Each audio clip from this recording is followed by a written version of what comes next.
जय भीम साथियों। देश में अक्सर इस बात को लेकर बहस होती रहती है कि अगर सरदार वल्लभ भाई पटेल प्रधानमंत्री होते तो क्या होता। लेकिन इस बात को लेकर किसी ने कभी चर्चा नहीं की कि अगर अंबेडकर जी देश के प्राइम मिनिस्टर होते, प्रधानमंत्री जी होते, तो देश के हालात आज क्या होते, देश की सूरत आज क्या होती। लेकिन इस बात को लेकर पहली बार चर्चा बहस छेड़ दी है पटना वाले खान सर ने। दोस्तों, पटना वाले खान सर किसी परिचय पहचान के मोहताज नहीं है। आप सब उनके वीडियो देखते होंगे। तो पटना वाले खान सर ने डॉक्टर अंबेडकर जी को लेकर जो बयान दिया है वो बहुत ज्यादा इस समय चर्चा में है। पटना वाले खान सर ने डॉक्टर अंबेडकर जी को लेकर जो बयान दिया है, यकीनन उसे सुनकर आपका दिल आज खुश हो जाएगा।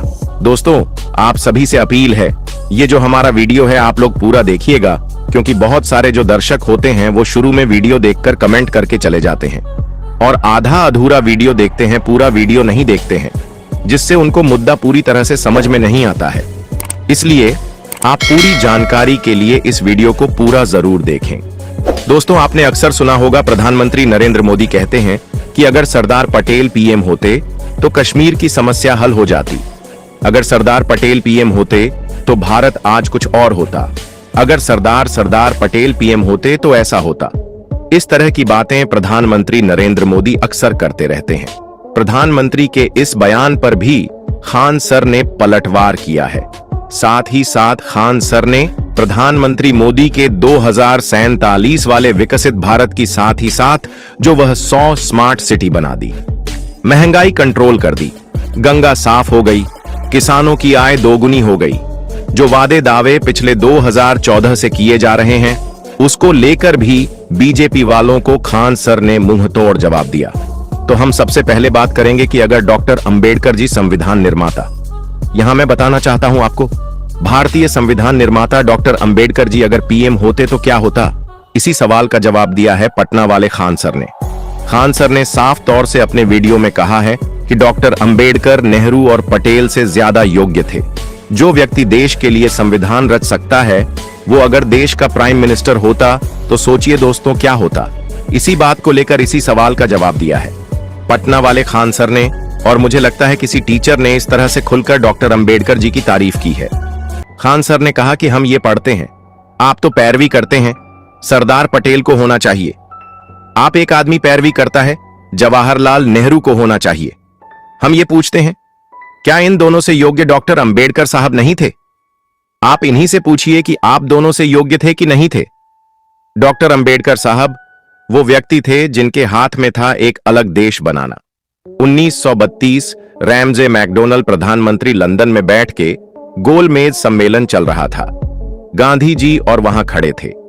वापस आए, इन्होंने कहा कि मुझे दलितों के लिए अलग देश नहीं चाहिए, बल्कि मुझे उनके लिए आरक्षण चाहिए ताकि मैं उनका उत्थान कर सकूं।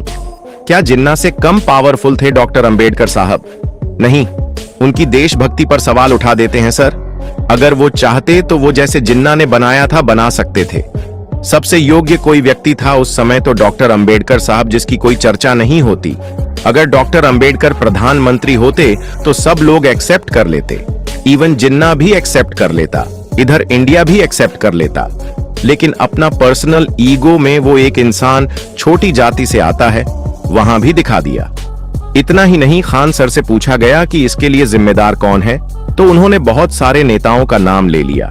यहां तक कि उन्होंने गांधी जी को भी जिम्मेदार बता दिया। नेहरू को तो जिम्मेदार बताया ही, साथ ही साथ गांधी जी को भी बताया कि गांधी जी अगर चाहते तो डॉक्टर अंबेडकर जी देश के पहले प्रधानमंत्री होते। जब खान सर से पूछा गया कि गांधी जी भी जिम्मेदार हैं, तो खान सर ने इस पर जवाब दिया कि गांधी जी जिम्मेदार हैं। बिल्कुल सारे लोग एकदम गांधी हो जाए। जिन्ना जितने लोग डॉक्टर अंबेडकर साहब रहते तो एक्सेप्टेंस देखिए, कुछ ऐसे लोग होते हैं जिनका एक्सेप्टेंस सब करता है।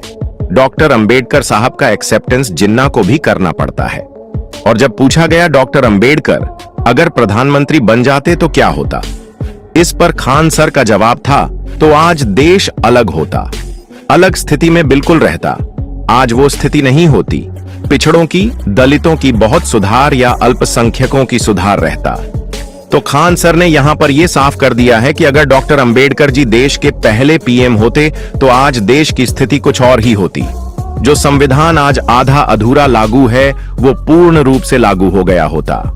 दोस्तों, आपको तो पता है कि आजकल संविधान से किस किस को दिक्कत है। संविधान से चिढ़ने वाले क्या क्या कहते हैं, जैसे कि प्रधानमंत्री मोदी का क्या बयान आता है आजकल कि अगर पटेल पीएम होते तो क्या होता। तो पीएम मोदी जो बार बार ये कहते हैं कि अगर पटेल पीएम होते, इसको लेकर भी खान सर ने जवाब दिया है, क्योंकि खान सर आईएएस के बच्चों को पढ़ाते हैं, इतिहास भी पढ़ाते हैं, भूगोल भी पढ़ाते हैं, केमिस्ट्री, फिजिक्स, मैथ सब कुछ पढ़ाते हैं। तो ऐतिहासिक दृष्टिकोण से क्या जवाब दिया है खान सर, मैं आपको दिखाना चाहता हूं, क्योंकि नेता लोग तो कुछ भी बोल जाते हैं, उन्हें तो हिस्ट्री पता नहीं होती है। तो जो बार बार अगर बीजेपी वाले यह बोलते हैं कि अगर पटेल पीएम होते तो क्या होता, मुझे लगता है उनको आज यह जवाब सुन ही लेना चाहिए कि पटेल पीएम होते तो क्या होता। देखिए जरा। इस पर प्रधानमंत्री नरेंद्र मोदी कहते हैं कि अगर देश के पहले प्रधानमंत्री सरदार वल्लभ भाई पटेल होते तो मेरा कश्मीर का यह हिस्सा आज पाकिस्तान के पास ना होता। इस बात पर खान सर कहते हैं कि पहली बार जो चुनाव हुआ 1951 और 52 में। खान सर आगे कहते हैं कि अब कुछ लोग का तर्क है कि प्रधानमंत्री सरदार वल्लभ भाई पटेल को बनना चाहिए। 1951 में वल्लभ भाई पटेल की आकस्मिक मृत्यु हो चुकी थी। अब आदमी कैसे यह बोलता है कि 1951 के चुनाव में वल्लभ भाई पटेल को खड़ा होना चाहिए, और प्रधानमंत्री नरेंद्र मोदी अनपढ़ आदमी मतलब बिना सर पैर की बात बोलने लगते हैं। तो सुना आपने, खान सर ने ऐसे नेताओं को अनपढ़ बताया, कहा कि ये बिना सर पैर की बातें करने वाले हैं। सरदार पटेल तो पीएम हो ही नहीं सकते थे, क्योंकि देश में 1991 और 52 में पहला लोकसभा का चुनाव हुआ था और पटेल साहब की मृत्यु 1950 में हो गई थी। दोस्तों, नो डाउट सरदार पटेल साहब बहुत अच्छे लीडर थे। उन्होंने देश के एकीकरण में महत्वपूर्ण भूमिका निभाई थी। लेकिन बीजेपी वालों का बार बार यह कहना, मोदी जी का बार बार यह कहना कि सरदार पटेल पीएम होते तो ये होता, ये डॉक्टर अंबेडकर जी को लेकर ऐसी बयानबाजी ये लोग क्यों नहीं करते हैं। बीजेपी वालों ने कभी यह क्यों नहीं कहा कि डॉक्टर अंबेडकर जी अगर प्रधानमंत्री होते तो क्या होता। बार बार पटेल का ही नाम क्यों लिया जाता है, यह भी अपने आप में बड़ा सवाल है। तो आपने सुना, खान सर ने साफ तौर से कह दिया है कि पटेल साहब तो पीएम हो ही नहीं सकते थे, क्योंकि उनकी मृत्यु 1950 में हो गई थी। इस बीच बीजेपी की तरफ से एक और एजेंडा, प्रोपेगेंडा देश में चलाया जा रहा है। वो यह कि विकसित भारत 2047 में भारत हमारा विकसित हो जाएगा। तो खान सर ने कहा, यह मोदी का सबसे बड़ा झूठ है, बीजेपी का सबसे बड़ा झूठ है। जरा देखिए, प्रधानमंत्री नरेंद्र मोदी कहते हैं कि हिंदुस्तान को 2047 के पहले विकसित राष्ट्र बना के रहेंगे और अपनी आंखों के सामने देख के जाएंगे। इस पर खान सर का पलटवार जवाब भी सुन लीजिए दोस्तों।